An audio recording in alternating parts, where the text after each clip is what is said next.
বাইম মাছ এইভাবে রান্না করলে দারুণ মজা হয়।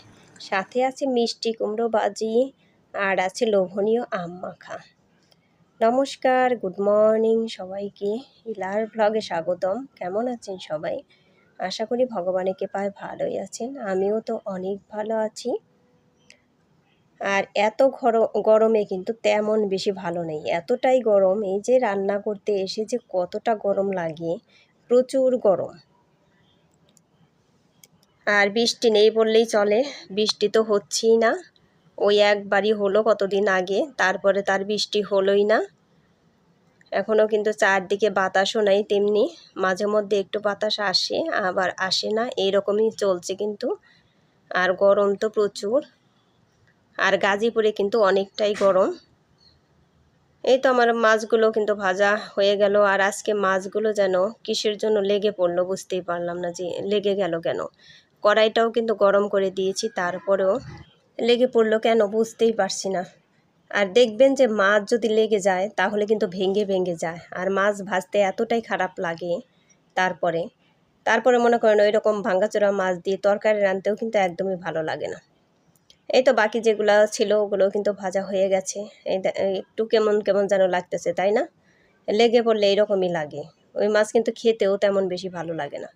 এই তো মাছগুলো উঠিয়ে নিলাম, আবার একটু তেল দিয়ে দিচ্ছি। আর এই বাইম মাছ কিন্তু আলু দিয়ে রান্না করব। আর আমি আজকে যেভাবে বাইম মাছ রান্না করতেছি আলু দিয়ে, এইভাবে রান্না করলে এতটাই মজা হয় বন্ধুরা, খুবই কিন্তু মজা হয় বাইম মাছের তরকারি।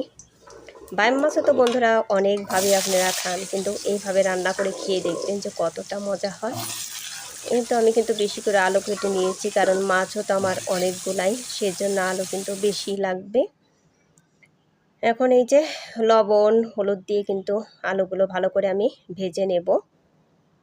আর আজকে কিন্তু এমনিতে কাঁচামরিচ ওইভাবে কেটে দেব না, আমি বেটে নিয়েছি। দুইটা একদম টকটকে লাল মরিচ ছিল, এতটাই সুন্দর, মানে ফোলা ফোলা টোপা টোপা এরকম মরিচ আছে না, ওইগুলো আমাদের কিন্তু বাগানের মরিচ। মা লাগিয়েছে ওইগুলো, সব কিছুই কিন্তু লাগিয়েছে। আর এদিকে চা বসিয়ে দিয়েছি বড়দির জন্য। আর একটু আদা বেটে নিয়েছি, আর এই যে শুকনা মরিচ আর ওই লাল মরিচ, আর সাথে কিন্তু দুইটা কাঁচামরিচও দিয়ে দিয়েছি সবুজ কালারের। এখন এইগুলো একটু ওই যে জল দিয়ে দিলাম প্লেটটা ধুয়ে, এখন এইগুলো কিন্তু একটু আলু সহ কষিয়ে নিব। এই তো তারপরে একটু ভেজে ভেজে নিচ্ছি, এগুলো ভাজা হয়ে গেলে পরে এই তো তারপরে কিন্তু একটু গরম মশলাও দিয়ে দিলাম এর মধ্যে, কারণ আলুর তরকারিতে তো গরম মশলা না দিলে সেন্টটা ভালো আসে না, তাই না? এই তো তারপরে কিন্তু আমার এগুলো কষানো হয়েছে, তা আবার একটু ঝোল দিয়ে দিলাম। এখন একটু নাড়াচাড়া করে আমি ভেজে রাখা মাছগুলো দিয়ে দিব, কারণ এই বাইম মাছ তো শক্ত মাছ, এগুলো সহজে কিন্তু নরম হয় না। এই তো মাছগুলো সহই কিন্তু আবার আমি কষিয়ে নেব ভালো করে। বন্ধুরা অসাধারণ হয়, এভাবে রান্না করলে অসাধারণ হয়। একবার রান্না করে আবারও বলছে খেয়ে দেখবেন যে কতটা মজা হয়। এই তো ঝোলও কিন্তু দিয়ে দিলাম এর মধ্যে এখন পরিমাণ মতো, মানে একটু বেশি দিতে হলো, কারণ আলুর তরকারিতে একটু বেশি ঝোল না দিলে কিন্তু একদমই ভালো লাগে না। এই তো বেশি করেই কিন্তু আমি ঝোল দিয়ে দিলাম। এখন এই যে এভাবে কিন্তু দেখেন তরকারি কিন্তু প্রায় আমার হয়েই গিয়েছে। তারপরে আমি একটু সজের গুঁড়া দিয়ে দিলাম, কারণ সজের গুঁড়া কিন্তু দিয়েছিলাম না, একটু সজের গুঁড়া দিয়ে দিলাম। তরকারিটা জাল হচ্ছে। আর এই যে বড়দির জন্য 1 কাপ বানিয়ে দিলাম, কারণ বড়দি আবার স্কুলে যাবে। আমাকে বলতেছে যে স্কুলে গিয়ে বসে থাকতে থাকতে ঘুম পায়, আমাকে 1 কাপ চা বানিয়ে দিস। তাই কিন্তু 1 কাপ চা বানিয়ে দিলাম। তা না হলেও ওখানে গিয়ে চার দোকানে গিয়ে চা কিন্তু খেতে হয়, সেই জন্য বাড়ি থেকে বানিয়ে দিলাম। ওই ঘুমের ভাবটাও যাবে, কারণ যাদের চা খাওয়ার নেশা আছে তাদের দেখবেন যে চা না খেলে কিন্তু একদমই ভালো লাগে না। সেই জন্যই যে 1 কাপ বানিয়ে খেয়ে গেল, আর কিন্তু ঘুমের ভাবও হবে না, একটু আরামও পাবে। আর এই যে আমি আলুগুলো ভেঙে কিন্তু একটু ম্যাশ করে দিলাম। আলুর তরকারিতে দেখবেন একটু আলু ভেঙে না দিলে না তরকারি দেখতেও ভালো লাগে না, আর খেতেও কিন্তু টেস্টি হয় না। সেই জন্য এই যে ম্যাশ করে দিয়ে তারপরে কিন্তু আলুগুলো দিয়ে দিলাম। তরকারিটা কিন্তু হয়েই গিয়েছে। আর এই যে দেখেন তরকারি কিন্তু দেখতে খুবই সুন্দর হয়েছে, খুবই কিন্তু মজাদার হয়েছিল বন্ধুরা। এই যে এইখানে দেখেন এখন কত সুন্দর কালার হয়েছে। আগে কিন্তু এখানে কিন্তু এই যে তরকারি বেড়ে দিচ্ছি, কারণ একদম গরম, সেই জন্য আলাদা পাত্রে কিন্তু বেড়ে দিচ্ছি। ওই সৌরভের জন্য টিফিন নেওয়ার জন্য ভাত তরকারি নিয়ে যাবে, সেই জন্য তাড়াতাড়ি কিন্তু এই যে ঠান্ডা হওয়ার জন্য আলাদা পাত্রে বেড়ে দিলাম। এই তো তারপর এখন এই যে আবার রান্না করতে আসলাম। আর এখন কিন্তু সকালে সকালেই রান্না করে ফেলি, তার কারণ এতটাই গরম, এত গরমে দুপুরের গরমটা কিন্তু অতিরিক্ত, অতিরিক্ত রোদ উঠে তখন তখন একবারেই গরম লাগে, সেই জন্য একদম সকালে সকালেই রান্না শেষ করে ফেলি, ভালোই লাগে। এই তো এখন কিন্তু এই যে মজাদার মিষ্টি কুমড়ো ভাজি, এটা কিন্তু আমাদের সবারই খুব প্রিয় মিষ্টি কুমড়ো ভাজিটা। এই তো একটু লবণ দিয়ে দিলাম আর একটু হলুদ দিয়ে দেব, আর তো স্বাদ মতো একটু চিনিও দিতে হবে।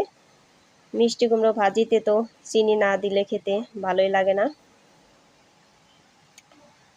এই তো এখন ভাজা হতে থাক বন্ধুরা এইভাবে, কারণ ভাজতেও তো একটু সময় লাগবে, একটু আস্তে আস্তে না ভাজলে হয় না। আর এদিকে আবার কিন্তু আমাদের জন্য রং চা বসিয়ে দিয়েছি, আমরা 4 জনে কিন্তু রং চা খাবো, আমি, দোলা, দিশা, মা, এই 4 জনে রং চা খাবো, তার জন্য কিন্তু রং চা বসিয়ে দিয়েছি আদা দিয়ে।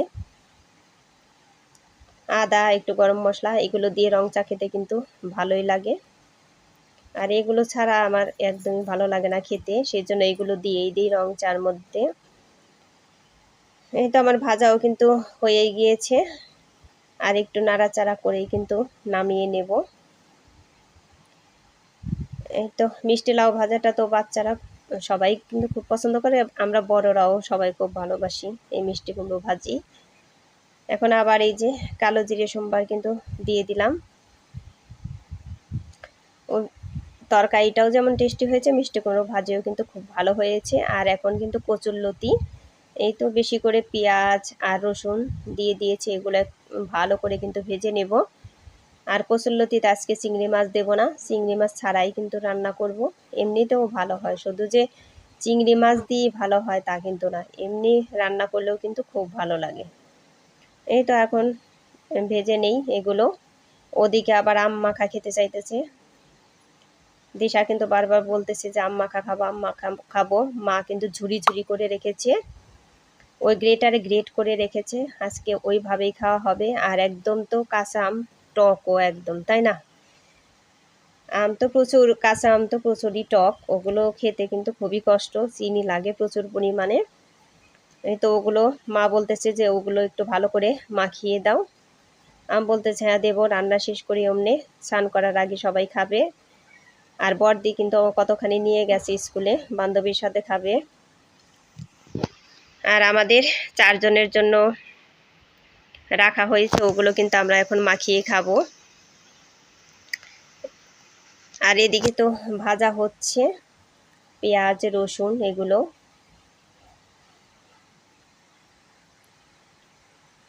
এই তো এগুলো ভাজা হলেই কচুরলতি তো আগেই আমি ভাপ দিয়ে রেখেছি, ভাপ দিয়ে জল ফেলে দিয়েছি, কারণ একটু জল ফেলে না দিলেও হয় না, তা না হলে গলায় লাগবে, সেই জন্য। আর এদিকে দুধও বসিয়ে দিচ্ছি, দুধও একসাথে জাল হয়ে যাক, কারণ ওরা আবার দুপুরে দুধ দা ভাত খেতে চাইবে, সেজন্য এখনই বসিয়ে দিলাম দুধ। এদিকে রসুন পেঁয়াজ এগুলো কিন্তু ভাজা প্রায় হয়ে গেছে। যাই হোক বন্ধুরা, একটা লাইক দিয়ে আমার ভিডিওটি কন্টিনিউ করবেন, আপনাদের একটা লাইক আমার ভিডিওটিকে এগিয়ে যেতে সাহায্য করবে। আর ভিডিওটি স্কিপ না করে পুরোটাই দেখবেন, আশা করি ভগবানের কৃপায় অনেক ভালোই লাগবে। আর আমার চ্যানেলে নতুন হয়ে থাকলে একটা সাবস্ক্রাইব করে বন্ধু হয়ে আমার পাশে থেকে যেতে পারেন। এই তো কচুরলতিও কিন্তু এদিকে দিয়ে দিয়েছি, এগুলো একটু ভাজতে সময় লাগবে, কারণ একটু ভালো করে ভাজা না হলে হয় না।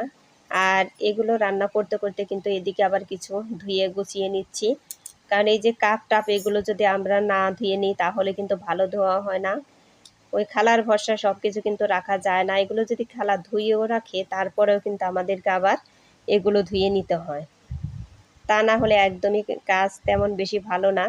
ওনার একটা গুণ ভালো কি, উনি মানে একদম টাইম মতো আর রেগুলার আসে, এই গুণটা খুব ভালো, তা না হলে কাজ কোনোটাই উনি ভালো করেন না। আর এই যে আম মাখা কিন্তু এখন মাখিয়ে নেব সব কিছু দিয়ে, লবণ, চিনি আর মরিচ, কাঁচা মরিচও দিয়েছি, আবার একটু শুকনো মরিচের গুঁড়াও দিয়েছি। যাই হোক, সবাই ভালো থাকবেন, সুস্থ থাকবেন। Tata, bye bye.